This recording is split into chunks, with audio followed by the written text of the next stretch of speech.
क्या हाल दोस्तों, आज हम पढ़ने वाले हैं लाइन्स एंड एंगल्स। कमेंट्स में एक मैसेज आया था कि आप लाइन्स एंड एंगल्स समझा दीजिए, तो हम वो समझा रहे हैं। लाइन्स एंड एंगल्स क्या है और लाइन्स एंड एंगल्स हम क्यों पढ़ते हैं। लगभग थर्ड फोर्थ क्लास से ही लाइन्स स्टार्ट हो जाते हैं। लाइन्स एंड एंगल्स हमें पढ़ना है मेजरली ट्रायंगल के केस में, ठीक है। उससे पहले कुछ बेसिक टर्म्स हम डिफाइन कर देते हैं। जैसे बेसिक टर्म्स में क्या आ जाएंगे हमारे पास, हम बेसिक टर्म्स में डिफाइन करेंगे। जैसे सपोज करिए ये एक लाइन है, यहाँ हमारे पास एंड पॉइंट्स कोई भी नहीं है, ये लाइन मूव करे जा रही है, तो ये सिर्फ एक नॉर्मली लाइन है, ठीक है। अगर मैंने इसको इस पॉइंट से डार्क कर दिया और डायरेक्शन ऐसे दिखा दी, अब ये लाइन ना होकर क्या बन गई, रे। क्या बनी, रे।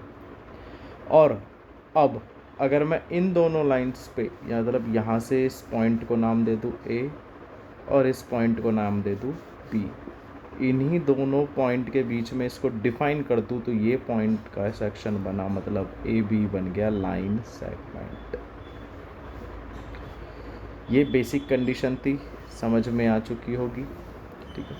अब हम इसको ट्रायंगल में कैसे करें, या फिर उससे पहले एंगल्स पढ़ लेते हैं। 3 तरीके से आपको एंगल्स पढ़ने हैं। फर्स्ट वन इज एक्यूट,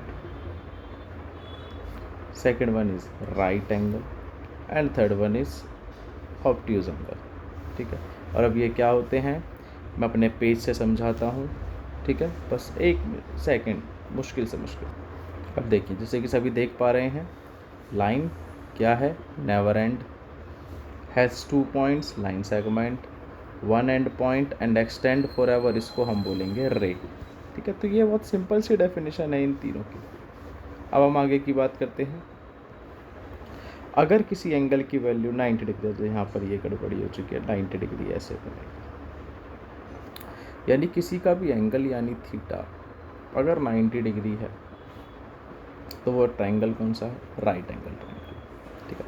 अगर इसी एंगल की वैल्यू लेस देन 90 है, किससे छोटी है, 90 से छोटी है, 60 हो जाए, 70 हो जाए, 80 हो जाए एंड सो ऑन, कुछ भी हो जाए, ऐसे ट्रायंगल को हम बोलेंगे एक्यूट एंगल। कौन सा एंगल, एक्यूट एंगल, ठीक है। अब हम आगे की बात करें, और वही थीटा की वैल्यू बड़ी हो जाए 90 से, यानी उनमें से कोई भी एक एंगल 90 से बड़ा हो जाए, उसको हम बोलेंगे ऑब्ट्यूज एंगल। समझ में आया, ऑब्ट्यूज एंगल क्या है, एक्यूट एंगल क्या है, और राइट एंगल क्या है, ठीक है। अब इसी में ही हम आगे बात करें, अब इसी में ही हम आगे बात करते हैं ट्रायंगल्स की। ट्रायंगल्स क्या होते हैं। सबसे पहला, ऐसी closed figure made by 3 lines. ऐसी क्लोज फिगर जो 3 लाइनों से मिलकर बनी हो, उसको हम क्या बोलेंगे, ट्रायंगल, ठीक है। अब ट्रायंगल के टाइप्स हैं, कौन कौन से हैं। First one is equilateral triangle. कौन सा है, इक्विलेटरल ट्रायंगल है। जैसे सपोज करें ये हमारे पास एक ट्रायंगल है इक्विलेटरल। अब इस ट्रायंगल की क्या खास बात है वो देखते हैं।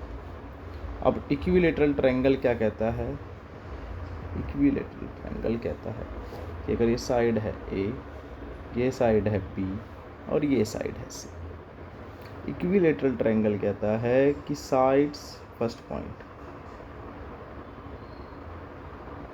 Sides equal, second, angles equal, यानी ये साइड और ये साइड आपस में बराबर, this angle and this angle ये भी आपस में इक्वल। तो ऐसे ट्रायंगल्स कहलाए जाएंगे इक्विलेटरल ट्रायंगल। कौन से ट्रायंगल कहलाए जाएंगे, इक्विलेटरल ट्रायंगल। अब मैं यहीं आपको इनसे जुड़ी कुछ बातें आप सभी को बताता हुआ चलूँगा, जो आगे भी हमारी यूज़फुल होती रहेंगी। अब वो बातें क्या हैं, तो उन बातों को ध्यान से समझना, वो बातें सारी हैं क्या, और बहुत ही मोस्ट इम्पॉर्टेंट है, ठीक है। सभी को पता है जब हम एरिया ऑफ ट्रायंगल निकालते हैं फॉर्मूला क्या रखते हैं, 1/2 बेस इंटू हाइट रखते हैं, ये रखते हैं। अब यहाँ बेस तो ठीक है, हमने मान लिया ये बेस x है, ये भी x है और ये भी x,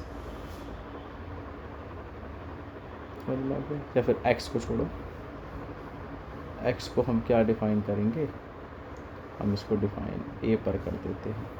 तो हमने मान लिया ये a है, ये भी a है, ये भी a है, तो यानी 1/2 बेस हो गया a।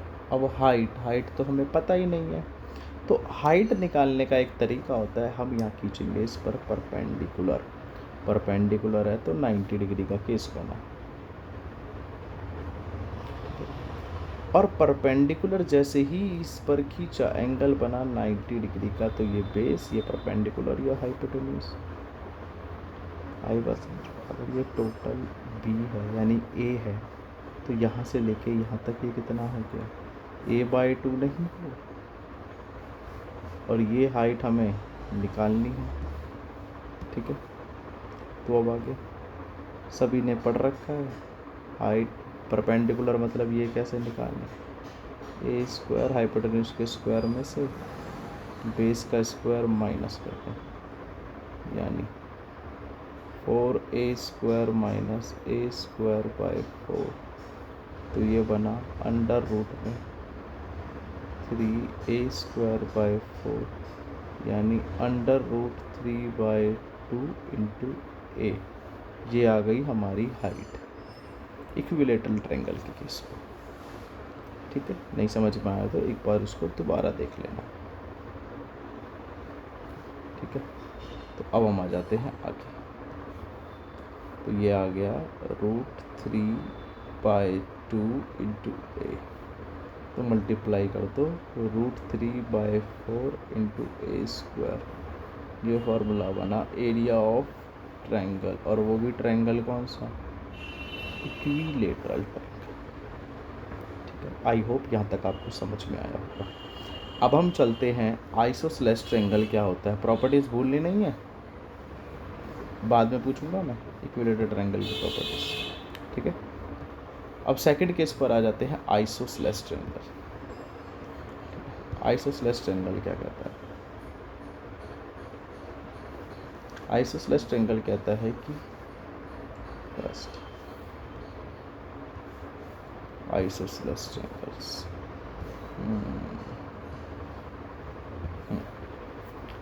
आइसोसेलेस ट्रायंगल कहता है, आइसोसेलेस ट्रायंगल, ठीक है।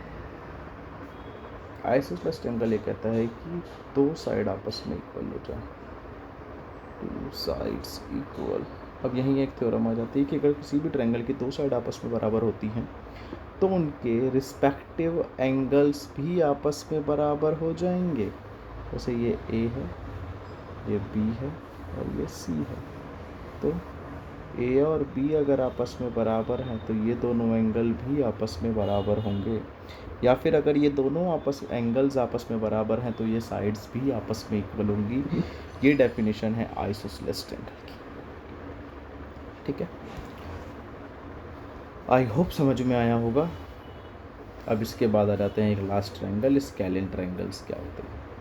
स्केलिन ट्रायंगल्स हमारे पास वैसे ट्रायंगल्स आ जाते हैं जिसमें कोई भी साइड आपस में बराबर ना आए, ठीक है। ये तीनों ही, ये अलग है, ये अलग है और ये भी अलग है, ऐसे ट्रायंगल को हम इक्विलेटरल ट्रायंगल्स स्केलिन ट्रायंगल्स बोलते हैं, जिसमें एंगल A भी बराबर नहीं है एंगल B के, और एंगल C भी बराबर नहीं है। आपस में कोई भी एंगल बराबर नहीं होता, ना ही साइड बराबर होती है। लेकिन यहाँ एक बात समझने की है कि हमने अभी तक 3 ट्रायंगल्स पढ़े हैं, इन सब में मेन कॉमन बात यह है कि सारे सम ऑफ एंगल्स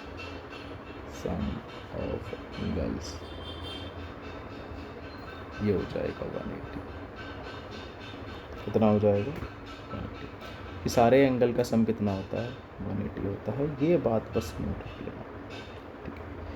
ये हमने कुछ टर्म्स पढ़ी हैं लाइंस बेसिक से, लाइंस और एंगल्स एक्चुअल में हमारे पास क्या होते हैं, ठीक है। अब हम आगे बढ़ें उससे पहले, ठीक है,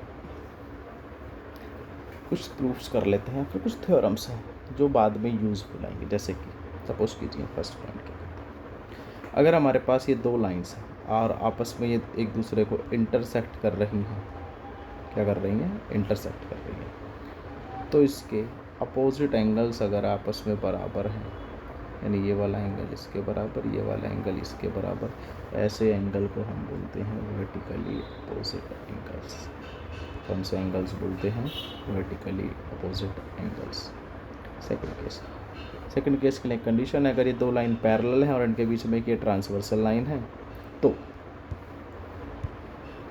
एंगल 1 ये 2 ये 3 और ये 4, अगर एंगल, पहली बात तो वर्टिकली अपोजिट ही है, तो एंगल 1 2 के बराबर है, 3 4 के बराबर है, ये 5 ये 6 ये 7 8। अगर एंगल 4 एंगल 5 के बराबर हो जाए, एंगल 2 एंगल 6 के बराबर हो जाए, ऐसे एंगल्स को हम बोलते हैं अल्टरनेट इंटीरियर एंगल्स या फिर अल्टरनेट एंगल्स। और यहीं अगर